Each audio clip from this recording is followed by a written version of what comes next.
Bushra be be کو توشہ case میں تاحال گرفتار نہیں کیا گیا۔ بانی پی ٹی آئی کی اہلیہ اڈیالہ جیل انتظار گاہ میں بیٹھی ہوئی ہے اور ذرائع یہ بتا رہے ہیں کہ بشرا بی بی کے وارنٹ گرفتاری جاری ہونا ابھی باقی ہے۔ بشرا بی بی اڈیالہ جیل خود گرفتاری دینے کے لیے پہنچی تھیں۔ اہم کیس سے جڑی اہم خبر آپ کو دی جا رہی ہے۔ بشرا بی بی کو توشہ خانہ کیس میں تاحال گرفتار نہیں کیا گیا۔ بانی پی ٹی آئی کی اہلیہ اڈیالہ جیل انتظار گاہ میں بیٹھی ہوئی ہیں۔ ذرائع کے مطابق بشرا بی بی کے وارنٹ گرفتاری جاری ہونا ابھی باقی ہے۔ بشرا بی بی اڈیالہ جیل خود گرفتاری دینے کے لیے پہنچی تھی۔ بیورو چیف نیوز اسلام آباد جاوید بلوچ صاحب ہمارے ساتھ ہیں۔ جاوید بلوچ صاحب، بشرا بی بی آج خود اڈیالہ جیل گرفتاری دینے کے لیے پہنچی اور جو فیصلہ آیا ہے اس پہ کیا کمنٹ کریں گے آپ؟ دیکھیں مدیہ، یہ فیصلہ جو ہے وہ آنا ہی تھا، کیونکہ حقائق ایسے تھے جو توشہ خانہ کے تحائف فروخت کیے گئے، ان کے شواہد جو ہے وہ نیب نے ساتھ لگائے تھے، اور انہی شواہد کی بنیاد پر ہی جو ہے وہ سارا ٹرائل چل رہا تھا کہ کس طرح وزیر اعظم بطور وزیر اعظم جو ہے انہیں تحائف دیے گئے۔ مختلف جو دوست ممالک ہیں، جو برادر ممالک ہیں، سعودی عرب ہے، دبئی ہے، عمان ہے، باقی ممالک ہیں، وہاں سے ان کو جو ہے وہ تحائف ملے تھے، اور فرسٹ لیڈی کو بطور جو ہے خاتون اول تحائف دیے گئے تھے۔ تو یہ وہ تحائف تھے جو کہ پاکستان کی ملکیت تھی، اسٹیٹ کی ملکیت تھی، اور انہیں توشہ خانہ میں ہونا چاہیے تھا، یا اگر انہیں ہولڈ کرنا ہے، یہ لینا ہے، تو اس کا ایک سرٹن پروسیجر ہوتا ہے کہ آپ جو ہے وہ اس کی پراپر ایویلیویشن کروائیں، اور اس کو ایویلیویٹ کروا کے جو ہے وہ آپ قیمت ادا کریں، اور اس کو پھر آپ اپنے پاس رکھ سکتے ہیں۔ لیکن ایسا نہیں کیا گیا۔ ایک جو ہے وہ فرضی جو ہے وہ ایویلیویشن کروائی گئی، فرضی طور پر جو ہے وہ ساری رسیدیں جمع کی گئیں، اور پھر اس کو ایک کم قیمت پر اپنے پاس رکھ لیا گیا۔ پھر اسی گھڑی کو ہم نے دیکھا، دنیا نے دیکھا کہ کس طرح دبئی میں جا کے فرح گوگی نے فروخت کیا، عمر فاروق سے جو ہے اس کی پیمنٹ لی، اور پھر ایک منی لانڈرنگ کی جو ہے وہ کی گئی، اور پھر جو باقی تحائف تھے ان کو بھی ایسے ہی فروخت کیا گیا۔ تو ان کی مالیت جو ہے وہ اربوں روپے کی تھی تمام تحائف کی، لیکن انہیں جو ہے وہ چند کروڑ میں جو ہے وہ سارے تحائف جو ہے وہ حاصل کر لیے گئے تھے۔ تو اسی طرح یہ مدیہ جو کیس چل رہا تھا، اور پھر کل جب جج نیب کورٹ کے جج نے 342 کا بیان کے جو ہے وہ سوال نامہ انہیں دیا، اور حکم دیا کہ آج آپ اپنے کورٹ میں آ کے یہ جو ہے وہ اپنا سوال نامہ سائن کر کے کورٹ میں جمع کروائیں۔ تو آج بھی بانی تحریک انصاف کے چیئرمین جو تھے انہوں نے انکار کیا، اور کہا کہ جی میں جب تک میرے وکیل نہیں آئیں گے تو میں وہ جمع نہیں کروں گا۔ لیکن 342 کا بیان جو قانونی ماہرین ہیں ان کا کہنا ہے کہ اتنا ضروری نہیں ہے کہ اس کے بغیر جو ہے وہ کیس کا فیصلہ نہ ہو سکے، کیونکہ ٹرائل ہو چکا تھا، بیانات سارے ہو چکے تھے، ایویڈنس ساری ہو چکی تھی، ان پہ جرح ہو چکی تھی، تو باقی جو ہے وہ سارا پروسیس مکمل ہو چکا تھا۔ تو اب جبکہ مدیہ بشرا بی بی کو اطلاع ہوئی ہے تو وہ وہاں پہنچی ہے، اور انہوں نے اپنی گرفتاری دی ہے، لیکن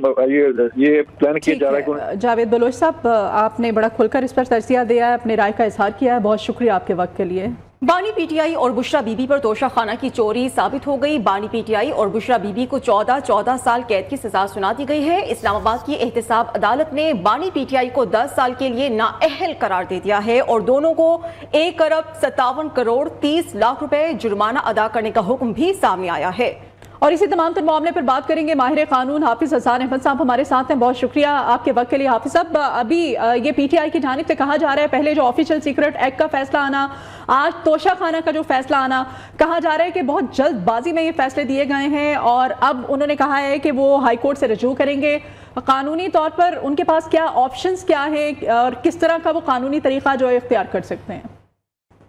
بسم اللہ الرحمن الرحیم، آپ کا شکریہ کہ آپ نے موقع دیا۔ اگر اسلام آباد ہائی کورٹ کے نیچے، یعنی کہ جو نیب عدالت ہے آپ کی، وہ اس وقت اسلام آباد ہائی کورٹ کی نیچے کام کر رہی ہے،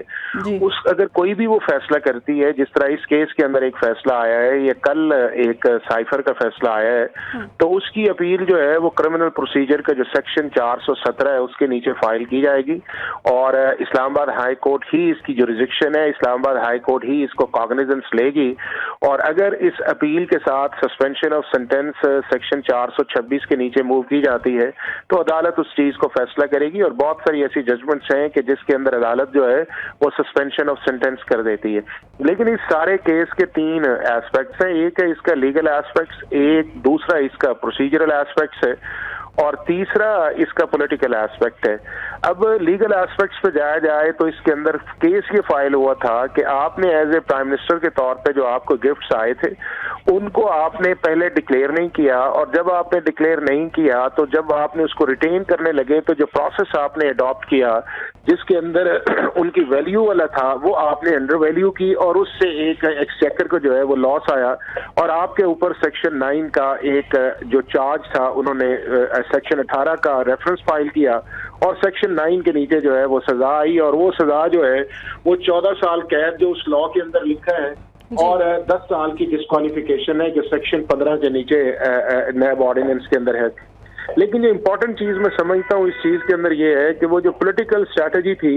وہ پولیٹیکل اسٹریٹجی جو ہے وہ لیگل اسٹریٹجی کے اوپر آتی گئی, جس کا ریزلٹ آج یہ آیا. دوسرا اس چیز کے اندر یہ تھا کہ جب آپ کی 23-24 سال کی ایک اسٹرگل تھی, اور وہ اسٹرگل کے اندر آپ بارہا یہ کہتے رہے تھے کہ ہم پاکستان کے اندر ریفارمز بھی لے کے آئیں گے, اور یہ جو بڑے آفیسز ہیں جس میں پریزیڈنٹ یا پرائم منسٹر ہے اس کے اندر جو گفٹس آتے ہیں ان کا غلط استعمال آتا ہے, ان کو انڈر ویلیو کیا جاتا ہے. تو as a prime minister of Pakistan جب 108 گفٹس آئے اور جس میں 58 ریٹین کیے گئے تو آپ کو یہ کرنا چاہیے تھا کہ نہ انہیں ریٹین کرتے, نہ انہیں ان کو ویلیو کرواتے انڈر ویلیو, اور نہ ہی یہ ہے کہ اس کو باہر جا کے بیچتے, چونکہ آپ کا تو کیس ایک ہائی مورل گراؤنڈ پہ تھا. اگر دوسرے یہ غلط کام کرتے رہے تھے تو آپ کو اس کام سے اوائڈ کرنا چاہیے تھا, اور اس کے لیے یہ ہے کہ آپ پبلکلی ان کو اوپن کرتے کہ مجھے یہ ایز اے عمران خان یا فرسٹ لیڈی کے طور پہ نہیں آئے بلکہ ایز اے پرائم منسٹر کے طور پہ آئے ہیں, اور میں ان پروسیس کے بعد جو ہے اس کو کسی میوزیم کے اندر یا کیبنٹ ڈویژن کے اندر اس کو اوپن کرواتے جو نہیں کروایا گیا. دوسرا اس چیز کے اندر یہ آیا کہ جب انڈر ویلیو والا آپ کو پتا تھا اس چیز کے اندر کہ یہ ساری فج پروسیس ہی کیا گیا ہے, یہ چیز 2 کروڑ روپے کی ہے اور آپ کو بتایا جاتا ہے کہ یہ 10 لاکھ کی ہے, اور آپ کہتے ہیں کہ 5 لاکھ پہ اسے کر دیں, تو آپ کو اوائڈ کر جانا چاہیے تھا اس سچویشنز کے اندر کہ یہ کیوں غلط طور پہ مجھے مس گائیڈ کیا جا رہا ہے, کہ جب آپ کو پتا ہو کہ بعد کے اندر آپ نے اس آفس سے اترنا بھی ہے اور آگے بھی جانا ہے. اب دوسرا جو ہے وہ آپ کا لیگل پروسیجرز کی حد تک ہے, اس کے اندر عدالت نے جلدی کی ہے, لیکن اگر یہ چیلنج کر دیتے اس چیز کو کہ ہمارا رائٹ آف کراس ایگزامینیشن غلط ہے, اور اس کے بعد 342 کے اندر ہم وٹنس لے کے آنا چاہے تھے, پیور اگر لیگل اسٹریٹجی کے اندر جائیں گے تو یہ ججمنٹ کے کافی چانسز ہیں کہ یہ ججمنٹ جو ہے ریورس کر دی جائے گی, سیٹ اسائڈ کر دی جائے گی, اور کیس ریمانڈ کر دیا جائے گا, ریورس کر دیا جائے گا. بہت شکریہ حافظ حسان احمد صاحب, ماہر قانون ہمارے ساتھ تھے. انتخابی میدان لگنے میں صرف 8 روز باقی ہیں. مسلم لیگ نون کا آج نارووال میں پاور شو ہونے جا رہا ہے. نواز شریف اور مریم نواز جلسے سے خطاب کریں گی. جلسے کا احوال جان لیتے ہیں ہمارے نمائندے رانا محمد یوسف سے. جی رانا محمد یوسف. ظفروال ایم اے 75 اور پی پی چرونگیا میں اس وقت آج مریم نواز کا جلسہ گورنمنٹ ہائی اسکول ظفروال میں ہو رہا ہے, جس میں پی پی چرونگیا میں جو نمائندہ ہے مسلم لیگ نون کی طرف سے وہ احسن اقبال صاحب ہیں, اور جو این اے 75 میں مسلم لیگ نون کی طرف سے نمائندہ انوار الحق صاحب ہیں. لہٰذا آج مریم نواز صاحب کا یہاں پر جو نائب صدر ہے مسلم لیگ نون کی مرکزی نائب صدر, جن کا جلسے کی تیاریاں عروج پر ہیں, جو اس وقت تیاریاں ہو رہی ہیں, اور جس کے لیے گیدرنگ کا آنا شروع ہو گیا, یہاں پہ لوگوں کا پہنچنا یہاں پہ شروع ہو گیا ہے.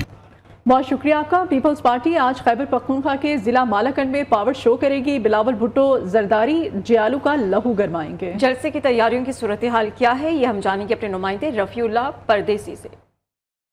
جی بالکل, پاکستان پیپل پارٹی کی مرکزی چیئرمین بلاول بھٹو زرداری آج بٹخیلہ میں جلسہ عام سے خطاب کریں گے. ملاکنڈ کے مرکزی شہر بٹخیلہ کے زفر پارک میں 80 فٹ لمبا اور 40 فٹ چوڑا سٹیج بھی بنایا گیا ہے, جبکہ پنڈال میں 4000 سے زائد کرسیاں لگائی گئی ہے. اس کے لیے سخت سیکورٹی انتظامات کیے گئے ہیں, جبکہ 300 سے زائد لیوز اہلکار سیکورٹی کی پرائز سر انجام دیں گے. ضلع ملاکنڈ کے رہنماؤں کے مطابق جلسے کو کامیاب بنانے کے لیے تمام تر انتظامات مکمل ہو چکے ہیں, جبکہ بٹخیلہ شہر کو پیپل پارٹی کے جھنڈوں, بینرز اور استقبالیہ دروازوں سے سجایا گیا ہے. پیپل پارٹی کی جیالے مرکزی چیئرمین بلاول بھٹو زرداری کی آمد اور جلسہ کو کامیاب بنانے کے لیے پرجوش اور پرعزم ہے. جی بہت شکریہ رفیع اللہ آپ کا. اس بلیٹن سے اتنا ہی. دیکھتے رہیے نیو.